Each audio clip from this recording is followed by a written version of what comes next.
pagdalo ni Boss Toyo sa SONA, kinwestiyon at binatikos ng mga netizens. Bakit siya nasa SONA?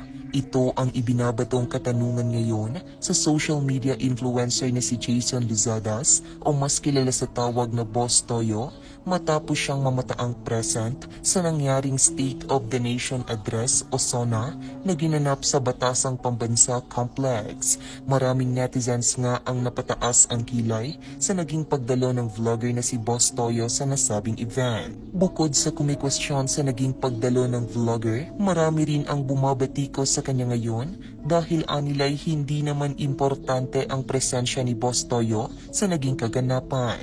Komento pa ng ilan ay isa umanong kasayangan para sa naging pondo ng SONA ang pag-imbita ng mga personalidad na wala namang kinalaman sa event. Vloggers event yan, sinasayang ng gobyerno ang pera ng taong bayan, 20 million pesos ginastos, tapos kung sino-sino na walang kinalaman sa paggawa ng batas at pulisiya ang nandyan. Sino siya? Anong papel niya dyan? Isa ba siya sa mga gumagasta sa pera ng bayan? OMG, pati ba naman may Toyo imbitado? Delikadeza muna. Ang dapat dyan ay mga heads ng LGUs at government agencies. Ano't bakit nandyan yan? May nag-invite ba sa kanya? At kung meron, sino? Ano bang criteria o requirements para maka-attend ng SONA ng Pangulo? May ibebenta ba sa kanyang giveaway?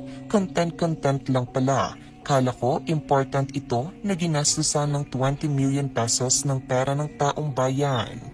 Samantala, agad namang pinalaga ng social media personality na si Boss Toyo ang mga netizens na kinu-question ang kanyang naging pagdalo sa SONA ng Pangulo. Sa isang Facebook post ay tinanong niya rin ang mga netizens kung bakit hindi siya pwedeng dumalo sa SONA. Sinabi rin nito na wala siyang nakikitang mali sa kanyang naging pagdalo. Ipinagdiinan rin ni Boss Toyo na isa ng panghahamak sa kapwa ang ginagawa ng ilan nating kababayang Pilipino. Sa huli, nanindigan si Boss Toyo na siya ay Pilipino at may paki sa kanyang bayan. Nagtataka ako bakit may mga taong nagke-question. Bakit ako nasa SONA? Bakit? Bawal po bang isang content creator dito? Bawal po bang isang tulad ko dito? Bawal ba dahil hindi ako politiko? Bawal ba dahil hindi mataas ang antas ko sa lipunan? Masyado kayong nanghahamak ng tao. Gusto kong marinig kung anong sasabihin dahil isa akong Pilipino at may paki ako sa bayan ko. Wala akong nakikitang masama kung andito ako or kahit sinong taong andito. Pilipino ako at may paki ako sa bayan ko. Si Toyo Tomamen.